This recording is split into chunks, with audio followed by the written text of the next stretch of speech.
भाविनी अपना सीना जोर से पकड़े हुए उठती है और कुछ देर गहरी सांसें भरती रहती है।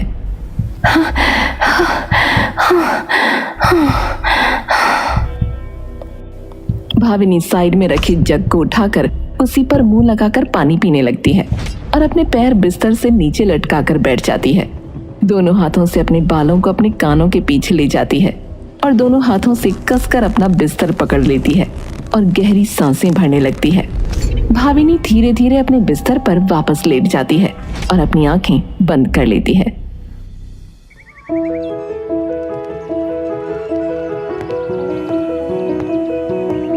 भाभी, भाभी, उठ जाना बर्थडे गर्ल। हैप्पी बर्थडे मेरी जाने मन। Thank you. चल फटाफट तैयार हो जा। पहले तो वार्डन तुझसे मिलने को कह रही थी। मुझसे क्यों? अरे मुझे क्या पता, जाके उन्हीं से पूछ। भाविनी तैयार होकर नीचे जाती है। सामने वार्डन उसी के लिए बाहें फैलाए इंतजार कर रही होती है। आ गई मेरी लाडली। वार्डन जाकर भाविनी को अपनी छाती से जोर से चिपका लेती है, फिर उसके चेहरे को अपने हाथों में भर के उसका माथा चूम लेती है। जन्मदिन की बहुत बहुत शुभकामनाएं मेरी बच्ची। और फिर से एक बार उसे अपने सीने से लगा लेती है। शुक्रिया मासी। तू अनाथालय जरूर रहती है, लेकिन मेरे लिए तू मेरी बेटी के समान ही है। भाविनी वार्डन का गाल खींचते हुए कहती है। थैंक यू मेरी प्यारी मासी। 18 साल की कब हो गई तू? जब 6 साल की थी तब यहाँ आई थी। 12 साल तो जैसे उड़ ही गए कहीं। मासी, आपने ही कहा था ना, जब मेरा 18वां जन्मदिन होगा तो आप कुछ बहुत स्पेशल चीज दोगे। वार्डन एक गहरी सांस भर के राशि की ओर देखती है। कर दिए इसके कपड़े पैक? जी। कपड़े? कहीं जा रहे हैं क्या हम लोग? हम नहीं, सिर्फ हम दोनों। मतलब? वार्डन भाविनी का हाथ पकड़कर उसे कमरे में ले जाती है। क्या हुआ, कोई मुझे बताओ तो सही। वार्डन अपने लोहे के स्टडी टेबल की दराज, जिसमें कई सारे कागज रखे हैं, उसमें से एक बड़ा पीला लिफाफा निकालकर उसे दे देती है, जिस पर लिखा है 5 रास्ते कुछ रिश्ते। ये क्या है? तुम्हारे पापा ने अपना मन दिया है तुम्हें इस लिफाफे में डाल के। भाविनी कुछ देर के लिए स्तब्ध पड़ जाती है और मुस्कुराते हुए उसकी आंखों से आंसू की एक बूंद उसके गालों से गुजरकर उसके पैरों की उंगलियों पर जा गिरती है। वार्डन उसके सर को प्यार से सहलाती है, उसका माथा चूमती है और उसे वो लिफाफा दे देती है। इसमें 4 जगहें हैं जहाँ तुम्हें जाना है। गाड़ी मैंने मंगवा दी है। कौन सी जगह? वो तो मुझे भी नहीं पता बेटा, बस इतना पता है कि आखिरी में तुम्हें तुम्हारे पापा मिलेंगे। सच में? हाँ, तेरा सामान पैक कर दिया है और राशि तेरे साथ जाएगी। बताओ भाई, कैसी जबरदस्ती है। हाँ बिल्कुल है, अकेले नहीं भेजूंगी इसे मैं। ठीक है मासी। फटाफट दोनों नाश्ता कर लो और निकल जाओ। राशि और भाविनी नाश्ता करके गाड़ी में बैठकर निकल जाती हैं। भाविनी जब वो लिफाफा खोलती है तो उसमें 4 कागज होते हैं। भाविनी पहला निकालती है, जिस पर लिखा है। भाविनी, मेरी नन्ही राजकुमारी, अगर तुम ये पढ़ रही हो तो सबसे पहले तो जन्मदिन मुबारक हो मेरी नन्ही सी रानी को। मैं जानता हूं तुम्हारे मन में बहुत सारे सवाल हैं मेरे लिए। सभी का तो नहीं, पर शायद इन 4 जगहों में तुम्हें तुम्हारे जवाब मिल जाएं। इन 4 कागजों में तुम्हें 4 ऐसी चीजें मिलेंगी जो जिंदगी भर तुम्हारे साथ रह जाएंगी। तो शुरू करें मेरी राजकुमारी। तो सबसे पहली चीज, तुम्हें उस लिफाफे में एक और छोटा सा लिफाफा मिलेगा जिस पर एक पता लिखा है। वो लिफाफा वहां जाकर मिस फातिमा सिद्दीकी को दे देना और तुम्हें अपना पहला तोहफा वहां पर मिलेगा। भाविनी वो लिफाफा निकालती है और वो पता ड्राइवर को दे देती है। क्या लिखा था उसमें? भाविनी लिफाफे को अपने सीने से चिपका लेती है और आंख बंद करके मुस्कुराने लगती है। बस एक पता दिया है, वहां जाना है। चलो जी, चल पड़ते हैं। गाड़ी एक पुराने से घर के सामने आकर रुकती है। घर के बगल में एक बाग होता है जिसमें कई सारे फूल खिले होते हैं। भाविनी उतरकर दरवाजा खटखटाती है। जी जी नमस्ते, मैं भाविनी शर्मा। जी आदाब, पर माफ कीजिए मैं पहचान नहीं पाई। भाविनी वो छोटा सा लिफाफा निकालकर फातिमा को देती है। फातिमा वो लिफाफा फाड़ती है और देखती है उसमें कई सारे पैसे हैं। इसमें तो पैसे हैं? क्या? माफ कीजिए, हमें खुद नहीं पता था कि इस लिफाफे में क्या है। तभी फातिमा लिफाफे से एक कागज निकालती है और पढ़ने लग जाती है और एकदम से वो भाविनी की ओर देखती है। तुम राजवीर शर्मा की बेटी हो? जी हाँ। फातिमा एकदम से भाविनी के गले लगकर रोने लगती है। अरे आप लोग अंदर आइए, बाहर क्यों खड़े हैं, आइए ना अंदर। भाविनी और राशि अंदर आती हैं, आकर सोफे पर बैठ जाती हैं। आप लोग आराम से बैठिए, मैं आपके लिए ठंडा शरबत बना कर लाती हूँ। अरे नहीं नहीं, उसकी क्या जरूरत है। अरे आप राजवीर भाईजान की बेटी हैं, ऐसे कैसे जरूरत नहीं है। फातिमा अंदर शरबत बनाने चली जाती है। ये है कौन? तेरे पापा का चक्कर रहा होगा इनके साथ, पक्की बात है। फिर गया क्या तेरा? कुछ भी, वो अभी भाई बोल के गई है ना उन्हें, और साथ में जान भी बोल के गई है। और वैसे भी इनके यहाँ तो आम बात है।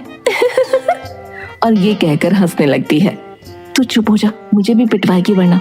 फातिमा अंदर से शरबत लेकर आती है और उनके सामने रख देती है और वहीं बैठ जाती है। माफ कीजिएगा आंटी, मैं जानती नहीं आपके बारे में, क्योंकि जब मैं 6 साल की थी तो मेरे पापा मुझे अनाथालय छोड़ गए थे। तो क्या आपको पता है कि क्यों? मुझे भी नहीं पता बेटा क्यों, पर उनकी जरूर कोई बड़ी वजह रही होगी, वरना जब भी हमारे घर आते तो तुम्हें जरूर साथ लाते थे और तुम पूरा वक्त उनसे चिपके बैठी रहती थी। तुम्हारे अब्बू कभी उन्हें नहीं भूले जिनसे उन्होंने प्यार किया या जिन्होंने उनसे प्यार किया। मेरे शौहर उन्हीं के साथ आर्मी में थे, लेकिन अपने देश को बचाते वक्त उन्होंने अपनी जान गंवा दी। उनके जनाजे को कंधा देने वाले सबसे पहले शख्स भाईजान ही थे। और देखो, मेरे आसिफ और राजवीर एकदम भाइयों की तरह ही थे। तभी तो देखो, उनकी बेवा के बच्चों की सलामती के लिए इतने सालों बाद भाई पैसे भेज रहे हैं कि बच्चे बड़े हो गए होंगे तो भाभी को शायद जरूरत पड़ जाएगी। भाविनी की आंखें आंसुओं से भर जाती हैं। तुम्हारे पापा ने एक और चीज लिखी थी खत में। क्या? फातिमा एक कागज अपनी बगल से निकालकर उसे दे देती है। उन्होंने ये मेरे पति की पसंदीदा किताब में छुपाया था ताकि वक्त आने पर तुम्हें दे दूं। भाविनी मुस्कुराती है। ठीक है आंटी, अभी मैं चलती हूँ। आंटी नहीं, खाला बुलाओ अब से हमें। जी खाला।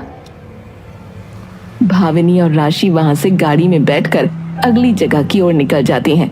गाड़ी में बैठकर भाविनी वो कागज खोलती है जो फातिमा ने उसे दिया।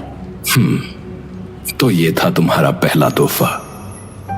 एक चीज हमेशा याद रखना बेटा, जिन लोगों ने तुम्हारा साथ दिया या तुमसे मोहब्बत की, कभी उन्हें शुक्रिया कहना मत भूलना और कभी उन्हें भूलना मत।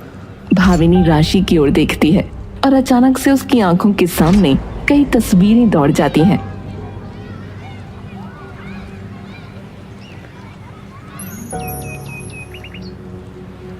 क्या हुआ? Thank you so very much. किस बात के लिए?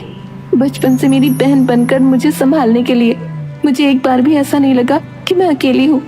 जब भी बगल में देखा तो तू मुस्कुराते हुए बैठी होती थी हमेशा। जो तू नहीं होती ना तो बिखर के गिर जाना था मैंने। राशि की आंखों से आंसू एक एक करके गुलाब की पंखुड़ियों की तरह झड़ने लगे। तू पागल वागल है क्या यार? मुझे और रुला दिया अपने साथ साथ, बुद्धू कहीं की। आई लव यू बेवकूफ सी बहन। I love you too. Bhavini अब अगला कागज उठाकर पढ़ने लगती है। हाँ तो बेटा जी, भूख लग गई होगी अभी तक तो इस वाले रेस्टोरेंट पे जाके मेरे फेवरेट राजमा चावल खा। और एक और वजह है कि वो रेस्टोरेंट बड़ा पसंद है मुझे। वहां जाके हिम्मत सिंह नाम के इंसान को ढूंढना सबसे पहले। भाविनी वो पता ड्राइवर को देती है और गाड़ी थोड़ी देर में ही रेस्टोरेंट पहुंच जाती है। जैसे ही वो वहां पहुंचती है तो उधर बड़े बड़े अक्षरों में लिखा था उम्मीद। वाह, ये ठीक किया तेरे पापा ने, भूख सी लगी हुई थी। भाविनी और राशि अंदर जाकर देखती हैं कि वहां कई सारे विकलांग लोग काम कर रहे हैं। ये क्या है? रिसेप्शन पे चल के पूछते हैं। दोनों रिसेप्शन पर जाते हैं जहां एक बूढ़ा सा इंसान बैठा था। नमस्ते अंकल, यहाँ कोई हिम्मत सिंह नाम के इंसान काम करते हैं क्या? आपके सामने ही बैठा है बंदा बिटिया। अच्छा, माफ कीजिए अंकल, मैं भाविनी शर्मा हूँ, राजवीर शर्मा की बेटी। हिम्मत की एकदम से आंखें बड़ी हो जाती हैं और उसके चेहरे पर एक बड़ी सी मुस्कान आ जाती है। अरे मेरी बच्ची। हिम्मत एकदम से खड़ा होकर उसका सिर पुचकारने लगता है। भाविनी मुस्कुराकर और चौंक कर राशि की ओर देखने लगती है। अरे तेरे पापा ने कहा था कि तू आएगी और तेरे पापा ने तेरे लिए एक चिट्ठी भी मुझे दी थी। रुक, मैं लाता हूँ और तू बैठ, तुझे तेरे पापा के पसंदीदा राजमा चावल भी खिलाता हूँ। रुक जा। राशि और भाविनी जाकर बैठ जाते हैं। हिम्मत सिंह लाकर वो चिट्ठी भाविनी के हाथ में थमा देता है। ये तेरे पापा ने तेरे को देने को कहा था बिटिया, और जन्मदिन मुबारक हो बिटिया। रुक, तेरे लिए राजमा चावल और ले आऊं। और एक और बात, तेरा पापा तेरी माँ को विवाह के बाद पहली बार यही खाना खिलाने लाया था। लेकिन भाविनी की नजरें अभी भी उन लोगों पर टिकी होती हैं जो वहां काम कर रहे थे। पर यहां तूने भी महसूस किया होगा कि कितना पॉजिटिव माहौल है। तुझे भी लग रहा होगा कि किसी के हाथ नहीं है तो किसी के पैर, लेकिन फिर भी सारे के सारे खुश हैं। पता है क्यों? उम्मीद मेरी बच्ची, उम्मीद। और यही है मेरा दूसरा तोहफा, उम्मीद। उम्मीद साहस है, उम्मीद विश्वास है, उम्मीद तुम्हारी सबसे बड़ी ताकत है, जिसके नाम पर यह रेस्टोरेंट शुरू किया गया, ऐसे लोगों को उम्मीद देने के लिए। उम्मीद पे दुनिया कायम है, यह बिल्कुल ठीक कहा है किसी ने।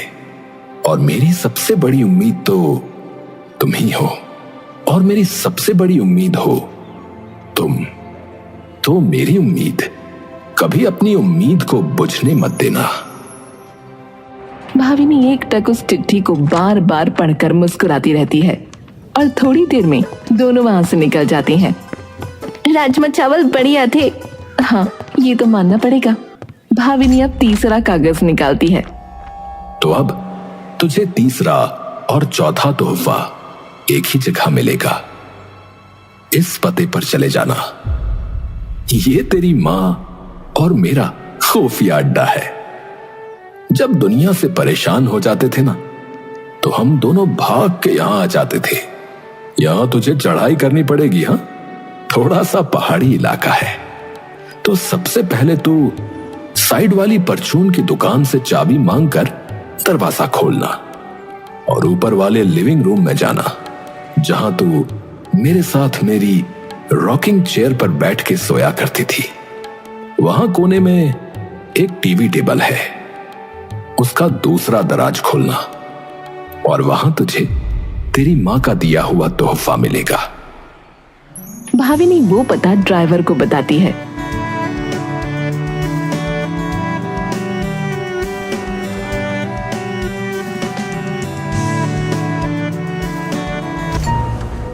तब तक सूरज की किरणें तारों की टिमटिमाहट के पीछे छुप चुकी थीं। ये कैसी सुनसान पहाड़ी है यार, कोई मार के तो नहीं फेंक जाएगा हमें? हाँ, इसीलिए तो मेरे पापा ने मुझे बुलाया है।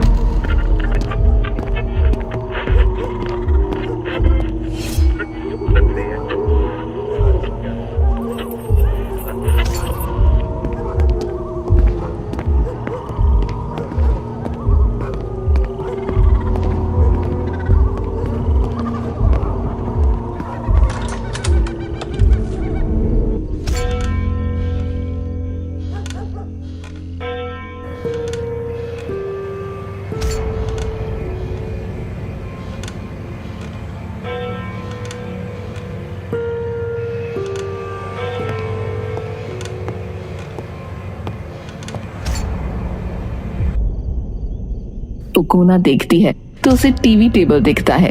वो जाकर दूसरा दराज खोलती है। दराज में एक बड़ा सा कार्ड रखा होता है जिस पर लिखा था आई लव यू।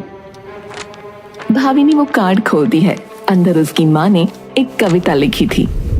ए लाडो, जल्दी आना मेरे पास तू, तुझे चिपका लूं दिल से और चैन की एक सांस लूं। कब से इंतजार में हूँ कि तू आके मेरा हाथ थाम ले, और बस यही सोचती हूँ कि पापा से पहले तू माँ का नाम ले। तुझे कोई कहे कि औरतें कमजोर हैं, उन्हें अनसुना कर देना, वो बस शोर हैं।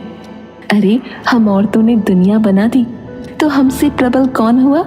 जो तपते शरीर में घर संभाल गई, जो चांद पे भी चली गई, तो बता उससे सफल कौन हुआ? तुझे भी हक है उड़ने का इस नीले आसमान में, तो शोर बन जा परिवर्तन का जमाने के हर कान में। अरे तू तो सदियों से अंधड़ की आदी है, तो फिर किस बात का भय है? ये उठी उंगलियां भी झुक जाएंगी, ये बस बीतता समय है। भाविनी मुस्कुराकर एक गहरी सांस भरती है, उस कार्ड को चूम लेती है। जब भी उड़ूंगी माँ तो तुम्हें साथ लेकर उड़ूंगी। भाविनी अब आखिरी पन्ना निकालती है और पढ़ने लगती है। पढ़ी कविता अपनी माँ की? सुंदर थी ना? बहुत। बेटा, एक औरत से ज्यादा ताकतवर न कोई मर्द कभी हुआ और न कभी होगा।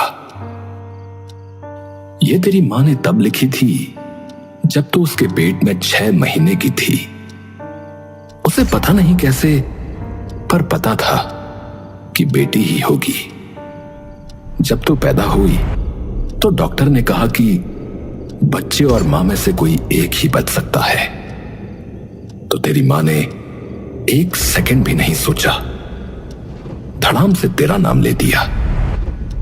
तो बता, ऐसे इंसान से ज्यादा ताकतवर और कौन हो सकता है? चलो मां की लाडो और पापा की राजकुमारी, अब बारी है आखिरी तोहफे की। पहला दराज खोल, उसमें मेरा आखिरी तोहफा है। अब मेरा आखिरी खत ऊपर छत पे जाके पढ़ना, मेरे और तेरी मां के खुफिया अड्डे पे।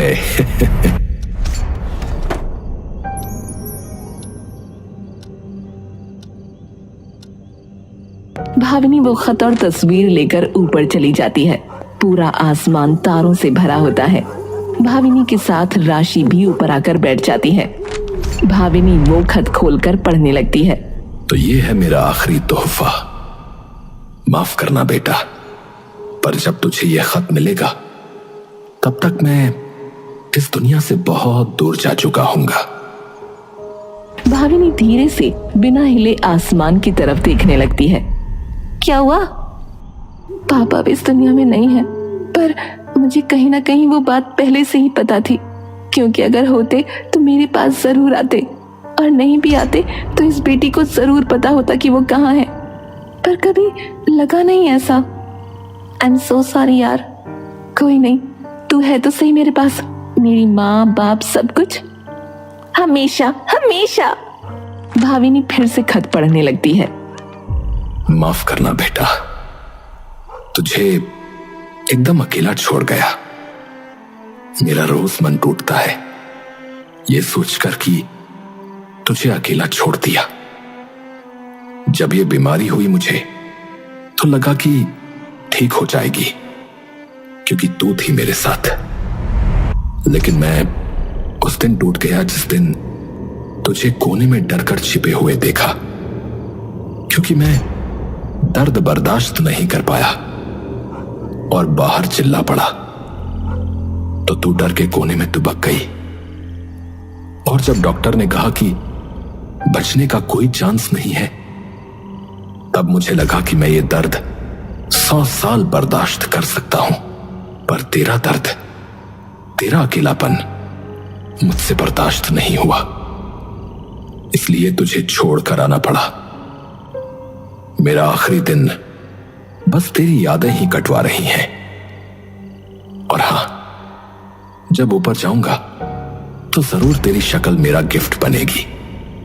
जीती रह मेरी राजकुमारी, मां की लाडो, कभी रुकना मत, कभी पीछे मत हटना मेरी बच्ची, क्योंकि रोशनी आंख बंद करके नहीं, आंखें खोल कर दिखती है।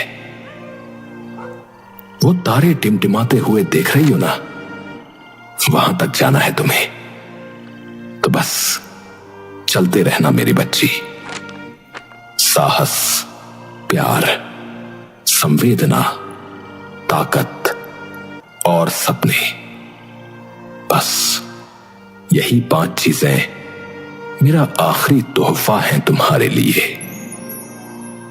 तुम्हारा पिता राजवीर।